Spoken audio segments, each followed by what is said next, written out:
Light as a feather, stiff as a board.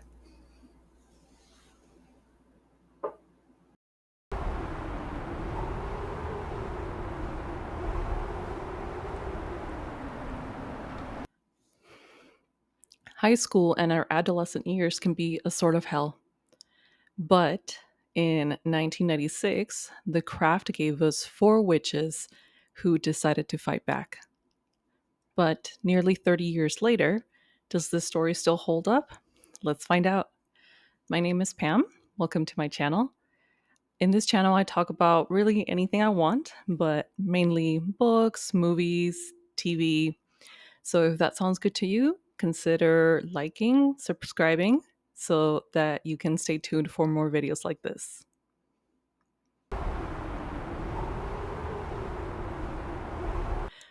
Let's get into some background information about this movie and a little synopsis. So this movie was released in 1996. Peter Filardi was originally asked to write the screenplay for this movie.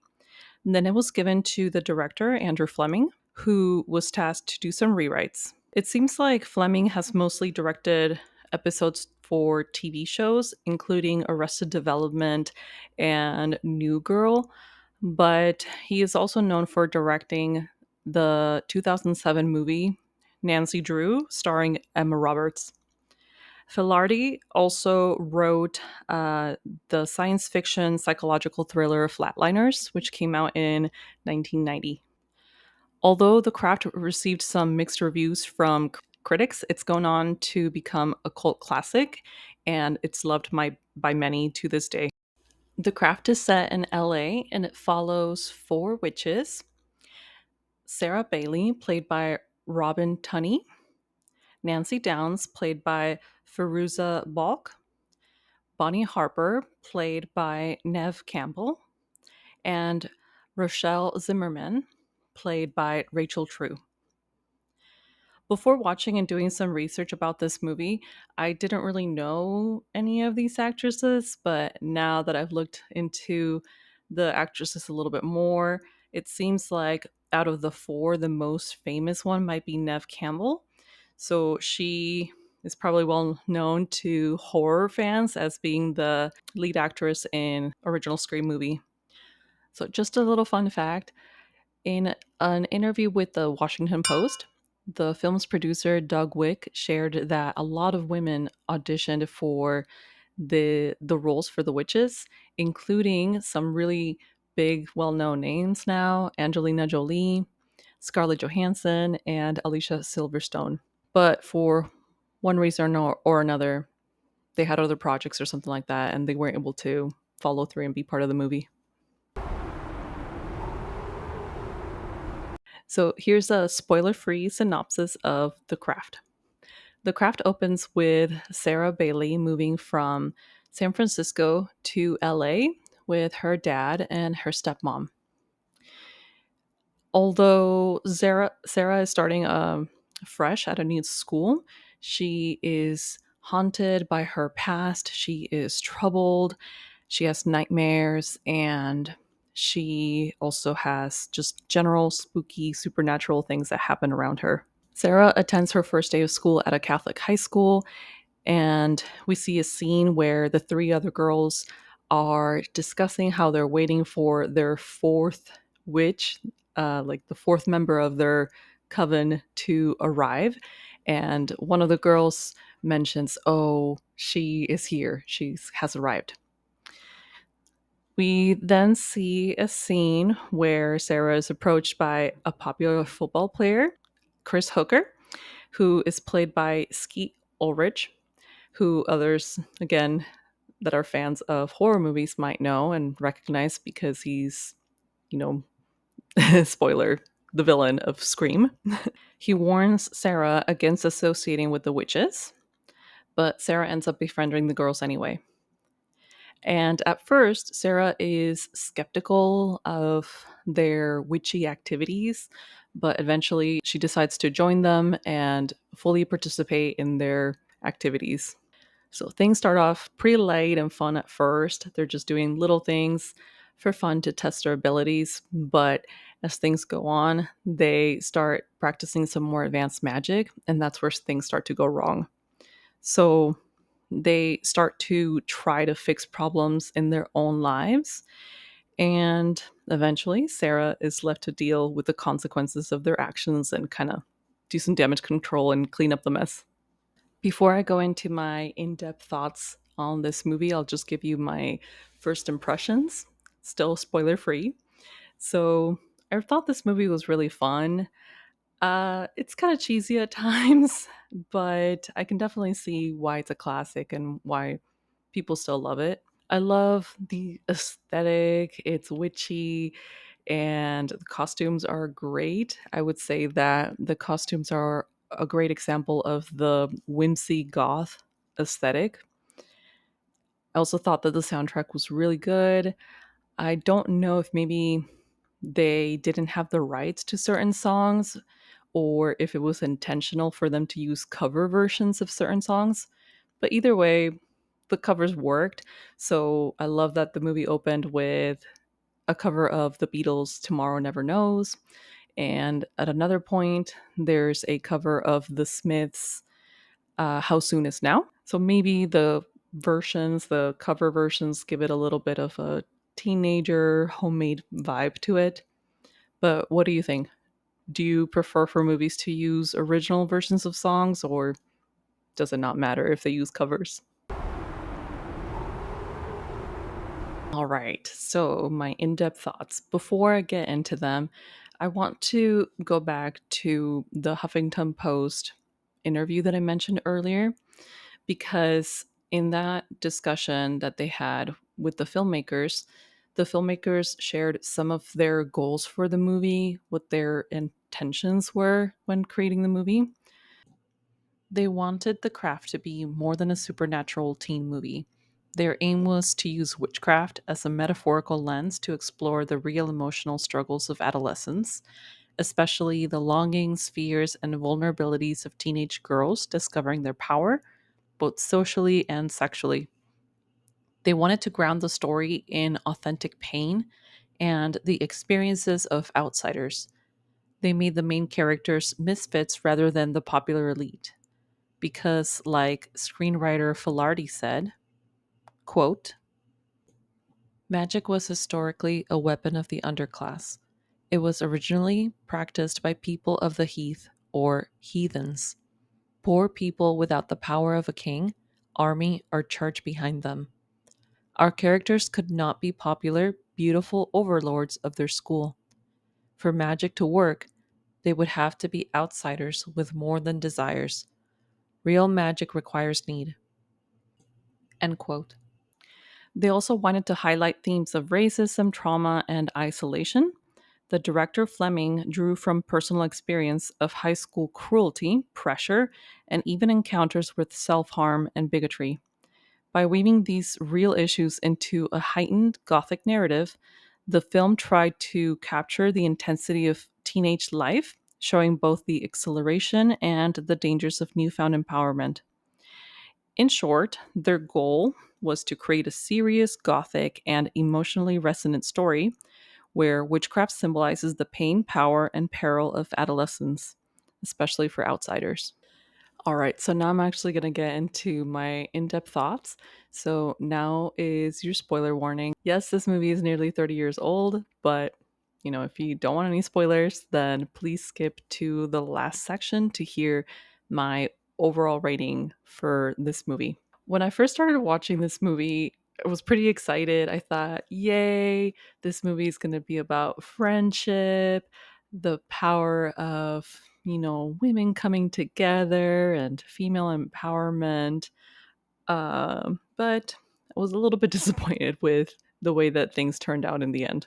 So, if the filmmaker's goals were to show how these young women are stepping into their power, then I feel like the movie does start out that way, but we lose sight of that as the movie goes on. The movie does start with them stepping into their power, but then they become corrupted by power. So it seems like the movie then becomes this generic cautionary tale that's just saying, be careful not to become intoxicated with power. So those who misuse it will be punished, is what the movie seems to tell us. And I just don't like that. Sorry.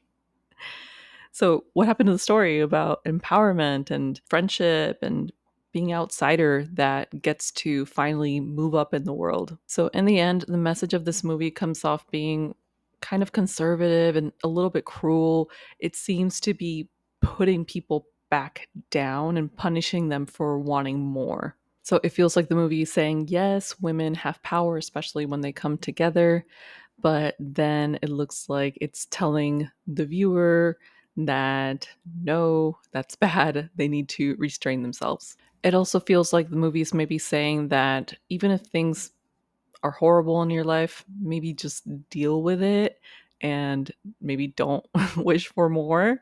Just accept that this is your lot in life. Don't fight back. That's what it feels like it's saying to me. I guess in the end, I just hate that the movie villainizes these poor girls who face some real life problems for wanting to fix these problems. So, for example, Nancy has a pretty difficult home life. She has a violent home life, even, and she experiences violence, substance abuse, and even assault in her own home. Then Rochelle faces discrimination at school. So when they're presented with magic, it's only natural for them to want to use it to fix their problems. The movie shows us that there's a wrong way to use the magic, but it doesn't seem to really offer a positive way for them to use their magic. So if they're not supposed to use it how they do in the movie, then what are they supposed to do? At the end of the movie, the only witch who is still powerful is Sarah, but it's just kind of confusing. Like, what are her powers? What is she supposed to do with them? What did she learn? Did she learn that she shouldn't associate with certain people, that she shouldn't fall into peer pressure, that she needs to discern who she should and shouldn't hang out with? I don't really understand what the film is trying to say in that case. She ends up binding Nancy so that she doesn't hurt others, which is great. So she doesn't hurt others and herself. But is that it? Is that all that she can do? Just restrain people? But what about the other girls? Are they just out of luck? Do they not get any character growth? In the end, Nancy's character is just sent to the asylum. So I guess in the end, it's just kind of bleak to me, this message that the movie presents. I know firsthand that yes, teenagers, teenage girls can be nasty with each other. Um, and so it's fair to show instances of bullying that happens even among friend groups. But I wish that in the end, this movie wasn't all doom and gloom.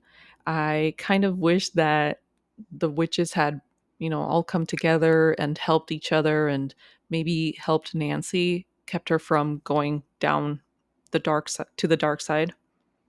I wish that the movie had been a positive example of good teenage girls being good friends to each other. The movie does show vaguely a good example of an older witch mentoring a younger woman. So I do appreciate that. This witch helps Sarah overcome her insecurities, it seems. So Sarah didn't have a mother because she died during childbirth, and so this witch kind of fills that role of a mother figure to Sarah. But again, in the end, I was hoping for more of a happy ending, and I was hoping that the girls could help each other, they could help Nancy, they could save her and help her face her fears and insecurities. I just think it's kind of gross how they ended up treating Nancy in the end. I recently watched the movie K-pop Demon Hunters. So after watching K-pop Demon Hunters, maybe I was hoping for a happy ending where the girls are all come together and they save each other through the magic of friendship. But obviously, The Craft is not that kind of movie.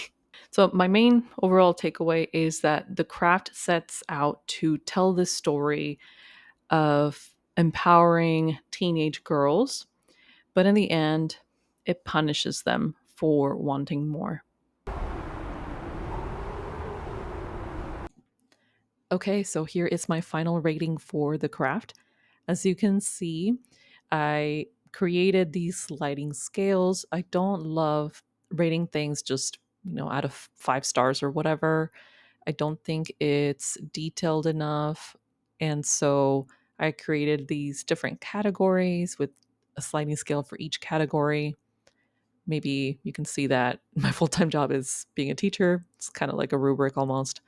So, starting with the immersion category, on the lower end, we have I was on my phone, and on the higher end of the scale is being fully absorbed. Rewatch value. So, is this just a one time watch, one and done, or will it be on replay? Impact. Was the movie pretty forgettable, or can I not stop thinking about it? On the right side is the craft and quality. So, all of these are subsections. So, acting, writing, cinematography, costumes, effects, and each one is from awful to amazing. And finally, on the bottom left, I have this special scale for horror movies. So, depending on the movie that I'm watching, it might be a different scale. So, if it's a comedy, it might be a comedy scale. So, let's start with immersion. On In terms of immersion, I was pretty immersed. I think the only things that took me out were the kind of cheesy effects that happened every now and then. But overall, I was really along for the ride. Rewatch value. So I think this movie, I don't know, I might watch it again, maybe every now and then, maybe around Halloween season, but it's fine. Impact, if I if I weren't making this video, I probably would have forgotten about this by now, but no, I'm lying. I would still think about it just because it's pretty quotable. So kind of in the middle there. Fear factor. This movie is not really scary, and I'm a baby, so I think anybody could really watch this. My only trigger warnings are if you don't like bugs, I guess, or blood. I don't think it's that much blood. And for me, I have a phobia of risks. So I guess it's kind of a little bit of a trigger warning if you don't like people talking about self harm. Then you might not like this movie, or you can just skip those scenes. But anyway, like overall, it's not really that scary. Craft and quality. So the acting was pretty good, I think, honestly. I think especially Feruza, I hope I'm saying her name right. She was a standout in this movie. In terms of writing, so that is where I have most of an issue. So obviously, that's what I was critiquing the most. I think the movie had a lot of potential and the filmmaker's intentions were pretty good, but at the end of the day, it just feels like things derailed and they didn't really follow through with what they were trying to do. Cinematography, average, I would say. Nothing amazing, just I don't know, there's some kind of cool scenes of the ocean and I don't know, it's fine. Costumes amazing. I really loved the whimsical goth or whimsy goth or whatever kind of look that they were going for. The effects, oh goodness, that maybe I should have moved it a little down more. They were fine for the time, I guess. Like some of the special effects have not aged great, but for the time, they were good enough. So that's it. That's my final rating. I guess you could give it, if you were gonna give it out of stars, like maybe 3 out of 5 or like a C. Yeah, it's fine. If you've made it all the way to the end, thank you so much for watching my video. Again, if you are interested in more discussions about movies, books, music, TV, then consider subscribing, like this video, and come back for more similar videos. So let's keep the conversation going though. What did you think of The Craft? Do you agree with my take? Here's some questions to get the conversation started. Do you think that this movie unfairly villainizes the girls? Do you see The Craft as empowering, or do you see it more as a cautionary tale?